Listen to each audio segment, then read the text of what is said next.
السلام علیکم دوستو، امید کرتا ہوں سب خیر و عافیت سے ہوں گے۔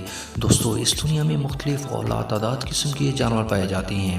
اگر ان کی اقسام کے بارے میں سوچیں تو میرے خیال میں بہت مشکل ہے۔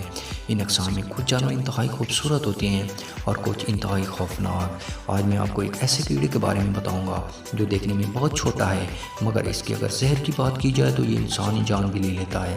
جی ہاں دوستو، بات کر رہا ہوں مچھر کی، جو دیکھنے میں بہت چھوٹا سا کیڑا ہے مگر اس کے جراثیم انتہائی خطرناک ہیں۔ جب یہ ہمیں کاٹتا ہے تو خون چوسنے سے مختلف جراثیم ایک سے دوسرے فرد میں آسانی سے منتقل ہو جاتے ہیں اور اس سے انسانی ہلاکتیں ہوتی ہیں، اور سب سے زیادہ ہلاکتیں انسانوں کی ہوتی ہیں۔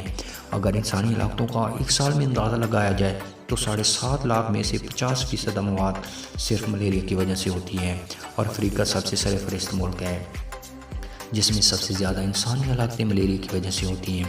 دوستو، ملیریا ایک ایسا موذی مرض ہے جو مچھر کے کاٹنے کی وجہ سے لاحق ہوتا ہے اور جس کی وجہ سے انسان موت کے منہ میں چلا جاتا ہے۔